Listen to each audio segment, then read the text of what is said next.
Hello everyone, welcome back to my channel. In this lecture, we'll be discussing the management protocol of congenital syphilis based on the CDC 2021 guidelines. If you haven't watched the previous lecture on natural history and clinical features, I highly recommend checking that out first. I've linked it in the description below. Also, if you'd like to download these slides, feel free to join my Telegram channel and the link is there in description. Let's start with maternal screening because early detection in pregnancy is crucial for preventing the disease itself. If you recall from our previous lecture, we had discussed a case wherein the mother's serology was negative in her first trimester, but when we repeated it later due to her neonate's clinical features, it came back positive. So what does the CDC guidelines suggest? It says that all expecting mothers, they should have at least one mandatory serology on their very first prenatal visit, and if the mother belongs to a high-risk group, you should repeat her serology at 28 weeks and then again at birth. That's about screening the mother, but shouldn't we just screen all the neonates instead? No, the guidelines don't recommend that, because by the time a baby is born, we've already missed the window period for prevention. The goal is early detection and treatment in the mother itself to prevent fetal infection in the first place. So while universal maternal screening is a norm, universal newborn screening is not recommended. Now, let's say a baby is born to a mother with positive syphilis serology, and this is an outborn neonate, meaning that we've already missed the window opportunity and we couldn't intervene in utero. How do we proceed now? We proceed keeping in mind these 5 important aspects. Has the mother received adequate treatment? Does histopathologic examination of placenta or the cord show any evidence of the disease? Is clinical examination of neonate suggesting any features of early disease? And if so, are there any fluids that we can assay using dark field microscopy? Lastly, the neonate's VDRL or RPR titer is done. Please note, it is serum sample of baby and not cord blood sample. And we do non-treponemal tests on the baby, like VDRL and RPR, and we do not do treponemal serology tests. Based on these 5 aspects, we risk stratify the baby into 4 clinical scenarios for the purpose of management. A proven case or a highly probable case, they are both clubbed together in the highest risk category, followed by possible, less likely, and unlikely. Proven means you've assayed the contagious fluids, say from a vesicle, for instance, under dark field microscopy, and you're able to demonstrate spirochetes in that. Else, you have, if you have any of these 2 findings, either physical examination is suggestive of early congenital syphilis, or a non-treponemal serology titer, which is 4 times that of mother, it implies that the kid has a very high probability of having the infection. Then, a case is classified as possible when all of these 4 features are met. A normal physical examination, titer less than 4 times that of mother, a negative dark field microscopy, or no fluid itself which is available since the physical examination is unremarkable. But the mother has received inadequate treatment. And by inadequate, we mean incomplete course, non-penicillin based drugs, or any alternate drugs, or she completed her treatment within 4 weeks of delivery.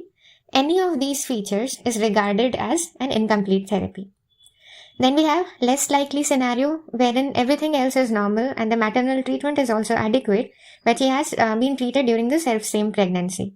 Whereas if she had completed her treatment way before this pregnancy, then the neonatal infection is considered as unlikely. Out of these 4 categories, the first 2 categories, they need further evaluation in the form of CSF analysis, CBC, long bone and chest radiographs, neuroimaging, ophthalmological examination, and either a BERA or an automated auditory brainstem response. These are all mandatory.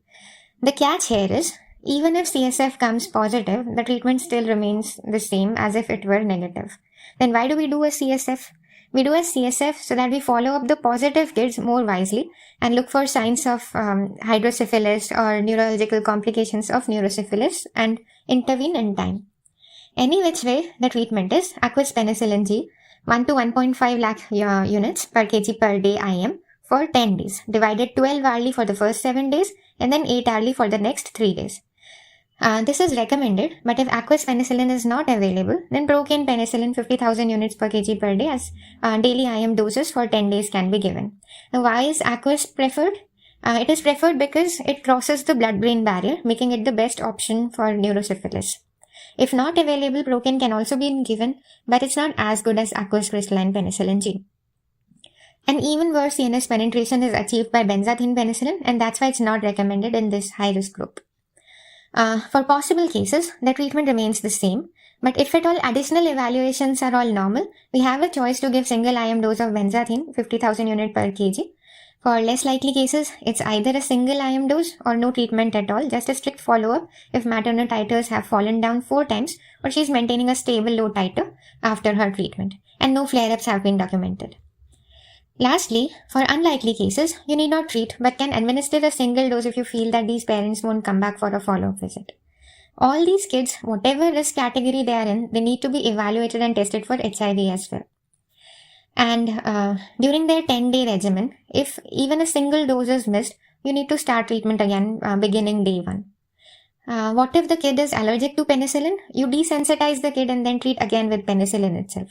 You should remember that syphilis is universally susceptible to penicillin and remains the only recommended drug to manage it as yet.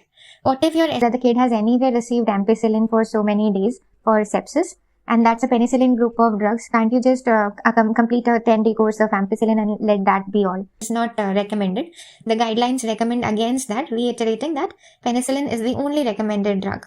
Say if you do not have aqueous penicillin, you don't have prokin penicillin also, or the child is very preterm and there's not much enough muscle mass to administer prokin penicillin, then they say that maybe you can give ceftriaxone, but under the caution that there hasn't been a good enough evidence to support ceftriaxone. So what is recommended? It still remains aqueous penicillin G. After managing, you need to follow up these kids every 2 to 3 months or more often as the case may be until the titers are non-reactive. The tests, they should become non-reactive by 6 months of age, and if it is still reactive, you need to reassess and retreat the child. Before we wrap up, let's take a moment to acknowledge Dr. Alexander Fleming, who was a cornerstone in discovery of this wonder drug called penicillin, a true game changer in medicine. Without his discovery, the treatment of countless infections would still be a major challenge. This concludes our session. In the next lecture, we'll move on to a second torch infection. If you found this lecture helpful, please share it with your friends. Drop your questions or topic requests in the comments below. Thank you for watching, and I'll see you in the next one.